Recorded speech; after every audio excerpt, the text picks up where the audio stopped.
বন্ধুরা, এখানে আমি নিয়েছি বিনস, টমেটো, লঙ্কা কুচি, পেঁয়াজ কুচি, আলু কুচি। তারপরে কড়াইতে তেল দেবো। তেলটি গরম হয়ে গেলে এখানে আমি দিয়ে দিলাম কালো সরষে, ধনেপাতা কুচি, শুকনো লঙ্কা আর কারি পাতা। তারপরে সেগুলো ভাজা হয়ে গেলে আমি এর মধ্যে সব সবজিগুলি দিয়ে দেবো। আর এখানে আমি আগে থেকে নুন হলুদ দিয়ে ভাতটা একটু রেডি করে রেখেছি। আর এটা হচ্ছে গুঁড়ো মশলা। একটু ভাজা ভাজা হয়ে গেলে গুঁড়ো মশলাটা আমি দিয়ে দেবো। দিয়ে সুন্দরভাবে আমি এটা মিক্স করে নেব। মিক্স ভাজা হতে হতে আমি দুটো ডিম ফাটিয়ে নেব।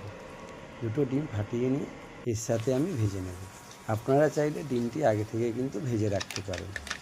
আমার হাতে যেহেতু সময় কম, তাই আমি এরই মধ্যিখানে একটু জায়গা করে আমি ডিমটা দিয়ে দিলাম।